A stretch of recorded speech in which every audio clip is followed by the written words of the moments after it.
আসসালামু আলাইকুম, welcome back to my channel. আশা করি আপনারা সকলে ভালো আছেন। আল্লাহর রহমতে এবং আপনাদের দোয়ায় আমি আলহামদুলিল্লাহ ভালোই আছি। আজকের রেসিপিতে থাকবে চিকেন 65। এই চিকেন 65-এর রেসিপিটা আমরা সাধারণত কোনো হোটেলে বা রেস্টুরেন্টে খেয়ে থাকি, তবে আমি আপনাদের কাছে খুব সহজভাবে দেখানোর চেষ্টা করেছি এবং আপনারা আপনাদের কিচেনে অতি সহজে এই রেসিপিটাকে তৈরি করতে পারবেন। আর রেস্টুরেন্ট বা হোটেলে খাওয়ার কোনো দরকার নেই। তাহলে চলুন দেখা যাক। এখানে নিয়েছি আমি চিকেনের ব্রেস্ট পিস। চাইলে আপনারা চিকেনের থাইয়েরও অংশ নিতে পারেন, তবে এটা হাড় ছাড়াই করতে হবে। হাড় সহ করলেও পারেন। এখানে আমি চিকেনগুলো একটু চাকুটাকে কাঁধ করে রেখে কেটেছি, যেন চিকেনটা দেখতে ভালো লাগে এবং এর যখন ম্যারিনেশন হবে তখন সব কিছু ম্যারিনেশনটাও ভালোভাবে হবে। চিকেনগুলো আমি কেটে নিয়েছি কিউব সাইজে। এখানে আছে আমার 500 গ্রাম মাংস। দিয়ে দিব আমি 1.5 চামচ আদা রসুন বাটা। তারপরে দিব আমি 1 টুকরো লেবুর রস। এখানে দিয়ে দিব গুঁড়ো মশলা। এখানে আছে বেশ খানিকটা কাশ্মীরি লঙ্কার গুঁড়ো, গোলমরিচ গুঁড়ো, হলুদ গুঁড়ো, কাঁচা জিরে গুঁড়ো, কাঁচা ধনে গুঁড়ো, স্বাদ মতো লবণ। এখানে কাশ্মীরি লঙ্কাটা দিলে আপনার কালারটা খুব চিকেনে ভালো আসবে। দিয়ে দিব 1 চামচের মতো সয়া সস। তারপরে 1 চামচ সাদা তেল। এখানে আছে প্রায় 50 গ্রামের মতো টক দই। এবার সমস্ত কিছুকে আমি ভালোভাবে ম্যারিনেশন করে নেব। এই চিকেনটার আমি দুইবারে ম্যারিনেশন করব, সেজন্য আমি এটা প্রথম ধাপ করে নিলাম। এবার এটাকে আমি রেখে দেব 1 ঘন্টার জন্য। এবার এর মধ্যে যে আমি সসটা দিব সেটা তৈরি করে নেব। এখানে নিয়েছি আমি 1 চামচ রেড চিলি সস। তারপরে দিয়ে দিব আমি টমেটো সস। আমি আগে থেকে এই সসটা প্রিপারেশন করে রেখে দিলাম, কারণ দেওয়ার সময় ভালো হবে বেশি। এবার সমস্ত দুই সসকে আমি ভালোভাবে মিশিয়ে নিব।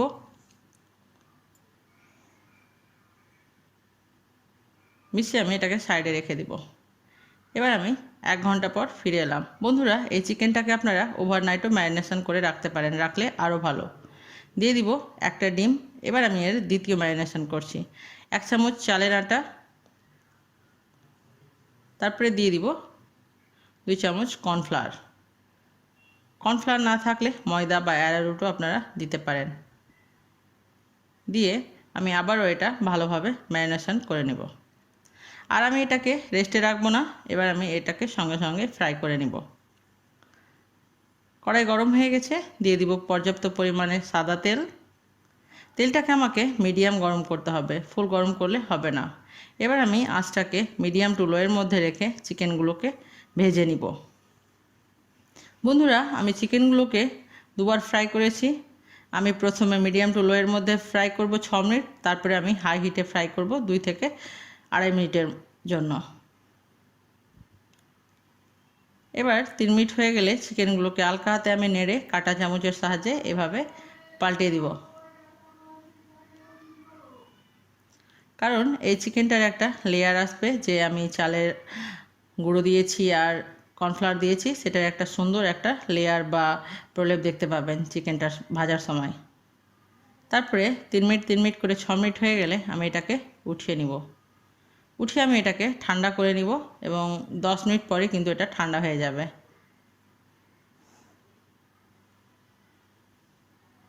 এভাবে আমি দ্বিতীয় ব্যাচ ভেজে নিব। যেহেতু আমার চিকেনটা 500 গ্রাম ছিল, আমি একবারে ভাজবো না।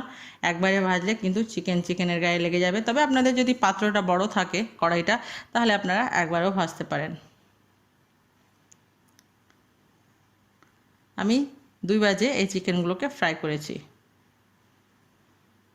এবার আমি দ্বিতীয়বার ফ্রাই করে নেব। এই পর্যায়ে কিন্তু আমি চুলো আঁচটাকে হাই রেখেছি এবং তেলটাকে কিন্তু খুব বেশি গরম হতে হবে। চিকেনটাও আমার ঠান্ডা হয়ে গেছে। এবার আমি আবারও দিয়ে দিব চিকেনের পিসগুলোকে। এবার আমি সম্পূর্ণ চিকেনকে একবারে দিয়ে কিন্তু ফ্রাই করে নেব। এখানে কিন্তু আর আমার চিকেনগুলো কাঁচা নেই যে একসঙ্গে জয়েন্ট লেগে যাবে। এবার আমি সমস্ত চিকেনকে এক পিঠ 2 মিনিট রাখবো, এক পিঠ আবারও 2 মিনিট এক পিঠ রেখে আমি ভালোভাবে ফ্রাই করে নেব। বন্ধুরা, আমার চিকেনটা বেশি ক্রিস্পি হয়ে গেছে, দেখতে পাচ্ছেন। এক পিঠ আমার খুব বেশি ক্রিস্পি হয়ে গেছে, যেহেতু চুলোর আঁচটা হাই ছিল। তবে আপনারা একটু আগেই উঠিয়ে নেওয়ার চেষ্টা করবেন। হয়ে গেছে, এবার আমি সমস্ত চিকেনকে উঠিয়ে নিব।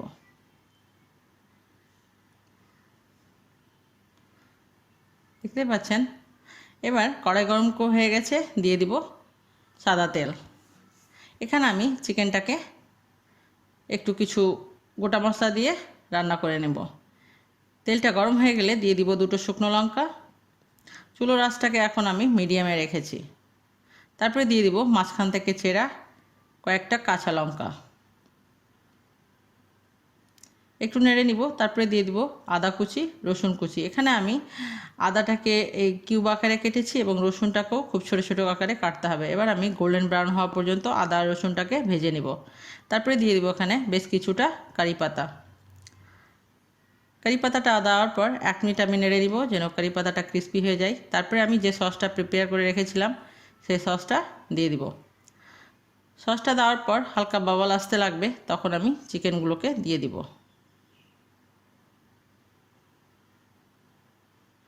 ভেজে রাখা চিকেনগুলোকে আমি দিয়ে দিলাম। এবার আমি আলতো হাতে এটাকে ভালোভাবে মিশিয়ে নিব। বন্ধুরা, আর কোনো কিছু করতে হবে না, এই খুব সহজ উপায়ে আপনাদের চিকেন 65 তৈরি হয়ে গেছে। এবার আমি চুলার আঁচটাকে বন্ধ করে দিব। আমি খুব সহজভাবে আপনাদের কাছে এই রেসিপিটাকে তুলে ধরার চেষ্টা করেছি। জানি না আপনাদের কেমন লাগবে, তবে যদি ভালো লাগে অবশ্যই লাইক শেয়ার করবেন। আমার চ্যানেলে নতুন থাকলে চ্যানেলটাকে সাবস্ক্রাইব করবেন। আর আমার এই রেসিপি আপনাদের কাছে কেমন লাগলো অবশ্যই আমাকে কমেন্ট করে জানাতে ভুলবেন না। ভালো খান এবং সুস্থ থাকুন। আপনাদের দুয়ায় আমাকে মনে রাখতে ভুলবেন না। আমি আপনাদেরকে একটা পিস কিন্তু খেয়ে দেখাই, আর আমি লোভ সামলাতে পারলাম না। দেখতে পাচ্ছেন কত কালারফুল এবং লোভনীয় হয়েছে। এবং আমার এই চিকেনটা কিন্তু ভিতর থেকেও খুব জুসি হয়েছে।